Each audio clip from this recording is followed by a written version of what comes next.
Welcome to another episode of my channel. I'm Anita Faust, and I am here to talk today about retiring your bills. That's right.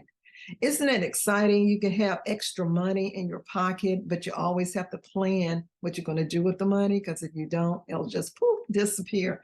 But I'm going to go ahead and get into it. But the bottom line is this, is that you have to make sure that you have your money lined up. And I recommend the cash basis. So let me go ahead and get into the next part of this series, which is about retiring your bills. Hi, I'm Anita Faust, and welcome to my channel again. And I want to congratulate you if you have been following this channel. This is the third episode of this particular series about financial wellness. I am a wellness coach. You can check me out on anitafaust.com. But before I get going, I have been told I need to mention that you need to give me a like and subscribe and even make a comment for the algorithm. But I want to make sure that you understand that you can win at this. You can retire your bills. So just before we start talking about retiring your bills, I want you to double check. Have you been taking care of your bank account? Have you been able to not have insufficient funds in your bank account? If you're having problems with that, I recommend for you to move forward with a cash basis of operating yourself until you can get a handle on your checking account. It is so really sad to know that so many people are having problems now.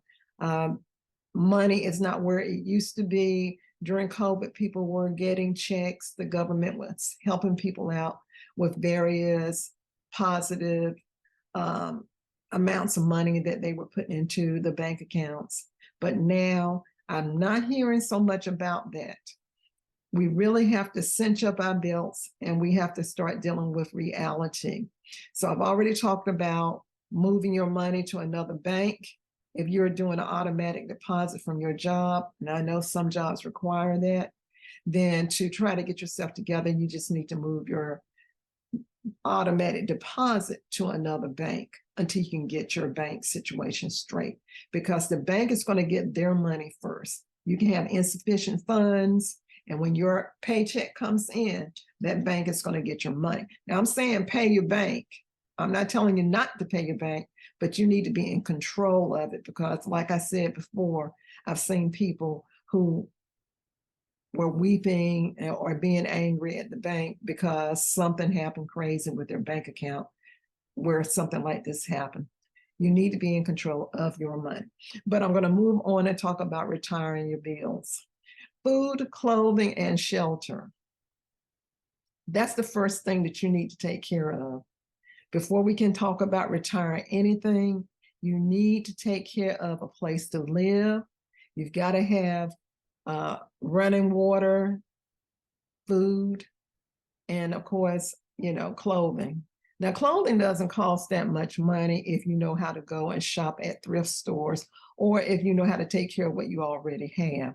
But a thrift store in a wealthy neighborhood, you'll be able to find some really decent clothes in those locations. So finding clothing, that's not a big deal, I don't think, as long as you're willing to take care of what you have. Now, what you do need to be concerned about is having a place to live. I grew up in an era where you didn't see people standing on the corner. I'm assuming that they're not scamming people. They really do need work, or they really are homeless. I'm going to go along with that. So I didn't grow up seeing that. And unfortunately, many children have seen that and they think that's a norm. That is not normal. Back in the day, people took in their relatives, whether they were sick. It didn't matter what kind of illness they had. It could have been a mental illness, whatever the case may be. But times have changed now. Grandmothers no longer have ownership of their home in some cases. A lot of times, grandmothers are living in Section 8 housing, or they're living in subsidized housing of some type, and they get to have a say. Not they, but the government has a say about who gets to stay there. If you own your own house, you can decide how many people can live in your house. unless you're in some type of subdivision that has another little government going on. I don't live in those areas, so that if I need to, I can help out relatives if I need to. But times have just gotten strange because people are on drugs. There are other mental illnesses where it endangers you and your family, not just from them, but if they're involved with some kind of drug ring or whatever. I've heard so many tales about people being endangered because there's a drive-by, because there's a beef or whatever. So there's a lot of things that have changed since back in the day when we didn't have all that going on. And that's very understandable. So a lot of people are having a hard time finding a place to live. Now, where I live, the price of everything has gone through the roof. We have people migrating here from the West Coast, from up north. They're coming down south because the prices are better, but then they have made prices higher where we are. And so they have really caused taxes to go up. And even if you have your house paid off, you still have to pay high taxes. Now, the taxes still are not as high as if you had a mortgage, but it's still very high compared to the way it was back in the day. And I know I say a lot about back in the day, but hey, I'm from back in the day, and I can remember, and I think it's important for us to remember the history of how life used to be so that you can compare it and know how it can be. So I'm not going to go into a lot about the high cost of living. Everybody knows about that. So what we have to do is we have to figure out how we're going to make it happen. Now, you can absolutely retire your bills, but first of all, you've got to make sure you have food, clothing, and shelter together. And so you may have to move in with someone. You may have to go to a boarding house if you can find one, because they pretty much have outlawed them just about everywhere. I had to really look hard to help a family member find a place to live because everybody in the apartment building was evicted. Yes, everybody, because now they can afford to evict those people who don't have a high income and renovate and have people move in who have a high income who can pay $1,500 for a one-bedroom apartment or whatever the case is, or $2,000. It's just really high, and some people cannot afford that. So having said all of that, we have to figure out a way. Now, I am absolutely no specialist in the real estate game. I just know about how to do it a bit, but I'm not going to talk about that right now. You have to have your basics in place. Now, I know a lot of people are living out of cars and vans, which can be dangerous for them. But if that's a choice that you're willing to make to save money, I'm hearing, you look at YouTube, you see all kinds of things, but I wouldn't choose that for my lifestyle. So let's say you have all your food, clothing, and shelter, the basics together. Now it's time to talk about retiring your bills, because you have to pay for the basics first. Once you have the basics under control, then you can start figuring out what bill you want to eliminate. Now, the last episode, when I was talking about controlling your electric bill, you have to take control of your basics. So let's say that your electric bill is going crazy. It may be wintertime or it may be very hot and you have to use a lot of power. What I've recommended is about turning off the electricity. If you don't want to turn off the electricity, unplug a lot of things in your house to make it so that the current is not being used. But in our case, as I said before, we just went on and just turned off all the electricity, period. We flipped the switch and turned it off. And there are other people who are doing the same thing.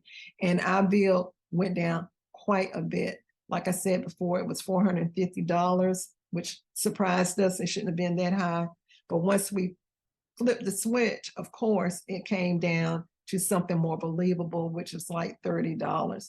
I don't even think it should be 30, but I guess they got to get something for just having power lines on the property. So that's how we were able to take control of the electric bill. And you can do the same in your case. So once you have all of that handled, I would suggest for you to find the bill that costs the less money so that you can feel like you've made an accomplishment. Let's say you have a credit card bill which is the lowest bill that you have. Never mind what the interest is, but let's say all your other bills are way higher. So you could go through the process of saying, okay, I can get this bill down and eliminate that bill and just go that way. You go from the lowest amount to the next highest until you pay off several bills. And of course, once you pay off that lowest bill, then you would take the same amount of money and add it to paying off the next bill. That's one way that you can do it. Now, some people suggest for you to look at the interest rates, whatever is the highest interest rate, to try to save money on more than one level, to cut back on the interest rate. Some people say, go get a credit card and combine them and have a low interest rate with that credit card. There are a lot of ways to do it, but the whole point of retiring your bills is that you're trying to control your basic living expenses.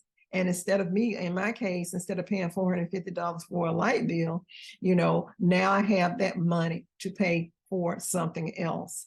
So that's the way that you can retire your bills.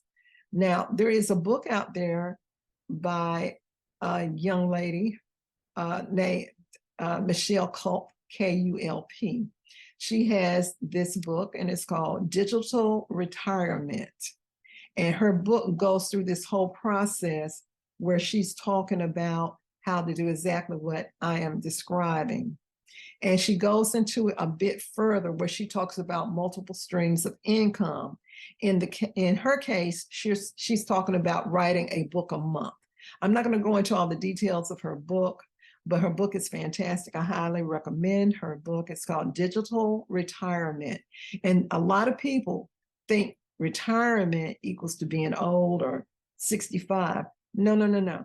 You can retire at any age. If you're 25 years old and you have your ducks in a row, you finish college, I don't know, I never had a student loan. I always went to local colleges and worked and paid for my tuition. Now that was, I'm not going to say back in the day again, but it was back in the 70s. And and of course, tuition was way less expensive than it is now. So I just want you to know that you don't have to wait till you're old, as some people call it. You don't have to wait till you're in your 60s. You can have multiple streams of income. Now, in Michelle's book, she's talking about writing books, and she's talking about writing one book a month. And she has a fantastic blueprint for doing that. I am one of her students, and that is something that is my goal. I do have a book, and I'm writing a book. In my book, it's a children's book, but it also has a companion book for adults. And I'll talk more about it later, but this is based upon all of my social justice work that I've done over the years. As I mentioned before, I was a community advocate for many years, and I want to be able to pass the torch and, retire from the ring, as I like to call it, and make it so that people don't have to recreate the wheel, because I give step-by-step information about how to go about advocating for justice. But that's a whole nother video. But you can retire your bills if you keep control of your basic living expenses, if you have a job, and many people are now traveling because you can work from home. So if you have an internet connection and a laptop, you can travel and work at the same time. So I just want to let you know that you don't have to be old to retire. Retire your bills, get multiple streams of income, and you can live the life of retirement. I'm going to give you one story before I let you go. I met someone, I can't say I actually met him, but I saw on the video when I was in Michelle's class, a young man who had written a book, and it was a very surprising title. And he was making a large sum of money, and his book was completely digital. He went from country to country.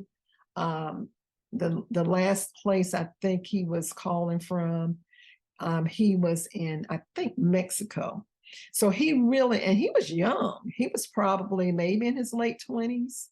And he basically was living a retirement lifestyle where he was keeping his expenses low.